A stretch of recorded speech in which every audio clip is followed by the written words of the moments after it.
এমন সুন্দর দামি খাটের মধ্যে ঘুমায়, অথচ ওই মা বাবার এমন এক ঘরের মধ্যে রাখছি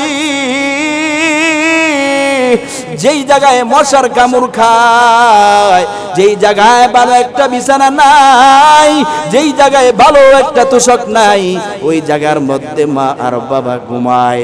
প্রতিদিন দেখা যায় সপ্তাহে 3 দিন 4 দিন গরুর গোশত আর মুরগির গোশত দিয়া খাবার খায়। বলে যায় মা বাবা কি দিয়া খাইলো, সন্তান কোনোদিন মা বাবার খোঁজ খবর পর্যন্ত নেয় না। 5 নম্বরে আল্লাহর রাসূল সাল্লাল্লাহু আলাইহি ওয়াসাল্লাম বলেন ওয়াক্কা উম্মাহু। 5 নম্বর আল্লাহর নবী জানায় দেয় যে এলাকার মধ্যে এমন একটা সময় আসবে যে সন্তান তার মায়ের অবাধ্য হয়ে যাবে, মায়ের কথা শুনবে না, বাবার কথা শুনবে না, মা বাবার খেদমত করবে না, মা বাবার সাথে ভালো আচরণ ভালো ব্যবহার করবে না।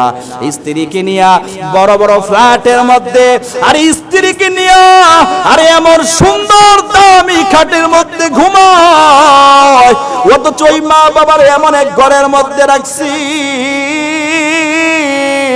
যেই জায়গায় মশার কামড় খায়, যেই জায়গায় ভালো একটা বিছানা নাই, যেই জায়গায় ভালো একটা তোষক নাই, ওই জায়গার মধ্যে মা আর বাবা ঘুমায়।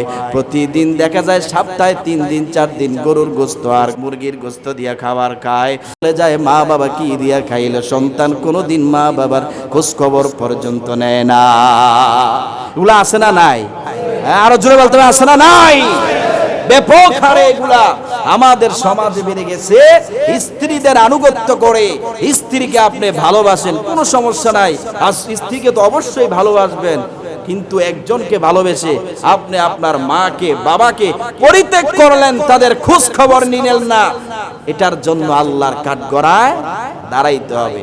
আরেকটা কথা মনে রাখবেন, যারা মা বাবাকে এই দুনিয়ায় থাকা অবস্থায় কষ্ট দেয়, মা বাবার খোঁজ খবর নেয় না, ওরা দুনিয়াতেও শান্তি পায় না, আখেরাতে তো পাবেই না। এই জন্য আল্লাহর রাসূল 5 নম্বরে বলেন ওয়াক্কা উম্মাহু, মায়ের অবাধ্য হওয়া।